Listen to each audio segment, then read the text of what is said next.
Hello friends, welcome to fun cooking with Sadhana. இன்றைக்கி நம்ம என்ன ரெசிபி பார்க்க போகிறோன்னா வீட் பரோட்டா.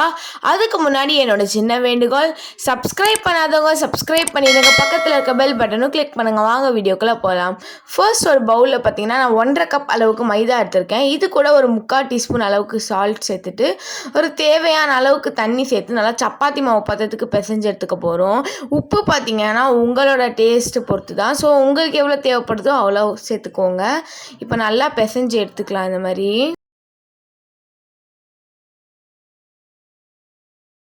இப்போ பாருங்கள், நல்லா பிசைஞ்சு எடுத்த பிறகு பார்த்தீங்கன்னா நம்ம ஒரு 10 மினிட்ஸ்க்கு நல்லா சாஃப்டாகிற அளவுக்கு பிசைஞ்சு எடுத்துக்க போகிறோம்.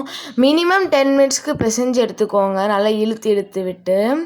இங்கே பாருங்கள், இந்த மாதிரி நல்லா பிசைஞ்சு எடுத்துக்கலாம். இப்போ பாருங்கள், நல்லாவே சாஃப்டாக வந்திருக்கு நமக்கு 5 மினிட்ஸில். இன்னும் ஒரு 5 மினிட்ஸ் பிசைஞ்சு எடுத்துக்கலாம். இப்போ பார்த்தீங்கன்னா 10 மினிட்ஸ் ஆகிடுச்சு. நல்லாவே நம்மளோட மாவு சாஃப்டாக இருக்குது. ஸோ இது கூட வந்துட்டு 1 டீஸ்பூன் அளவுக்கு கொஞ்சமாக எண்ணெய் சேர்த்து நல்லா மிக்ஸ் பண்ணி பிசைஞ்சு விட்டுக்கலாம். இப்போ இந்த மாதிரி பிசைஞ்ச பிறகு பார்த்தீங்கன்னா 1 மணி நேரத்துலேருந்து 5 மணி நேரம் வரைக்கும் நம்ம ஊற வச்சுக்கலாம் மினிமம். இப்போ 5 மணி நேரம் ஆயிடுச்சு. நான் வந்துட்டு நல்லா ஊற வச்சு எடுத்துக்கிட்டேன். எவ்வளோ சாஃப்டாக இருக்குது பாருங்கள் நம்ம மாவு. ஸோ இன்னொரு டைம் லைட்டாக பிசைஞ்சு விட்டுட்டு பார்த்தீங்கன்னா நம்ம ரவுண்டு பிரிச்சுக்கலாம். நான் இன்றைக்கி பார்த்தீங்கன்னா 5 ரவுண்டாக பிரிக்க போகிறேன். இந்த மாதிரி நல்லா ரவுண்ட் பிரித்து எடுத்துக்கோங்க. ஸோ ரவுண்டாக போட்டு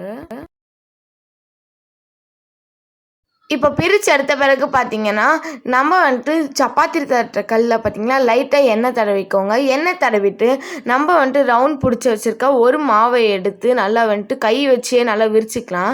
எவ்வளோ நல்லா ஊற வச்சனால பாருங்கள் ஈஸியாகவே விரிக்க வருது. நம்ம எந்த ஒரு கட்டை ரொட்டி கட்டை அந்த மாதிரி வச்சு கூட விரிக்க தேவையில்லை. இப்படியே நீங்கள் நல்லா விரித்து விட்டுக்கலாம்.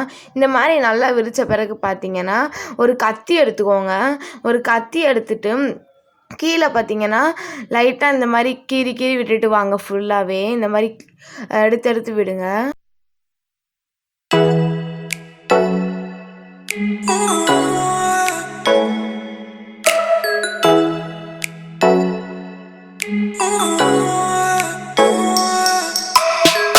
இப்போ இந்த மாதிரி பண்ண பிறகு பார்த்தீங்கன்னா நல்லா மடிச்சு விட்டுக்கலாம்.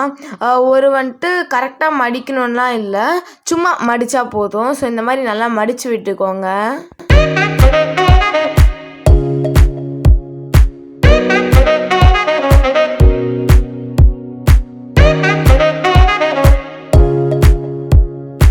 இப்போ இந்த மாதிரி மடித்து விட்டோன்னே பார்த்தீங்கன்னா இந்த மாதிரி நல்லா சுற்றி விட்டுக்கலாம். இங்கே பாருங்கள், இந்த மாதிரி தான் சுற்றணும்.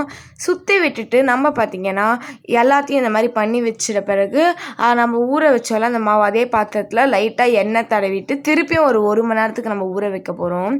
இப்போ 1 மணி நேரம் ஆயிடுச்சு. இப்போ அதே வந்துட்டு சப்பாத்தி கல்லில் பார்த்திங்கன்னா லைட்டாக எண்ணெய் தடவிக்கோங்க. இப்போ நம்ம ஊற வச்சுருக்க இந்த மாவை வந்துட்டு எடுத்து இந்த மாதிரி தரட்டி எடுத்துக்கோங்க.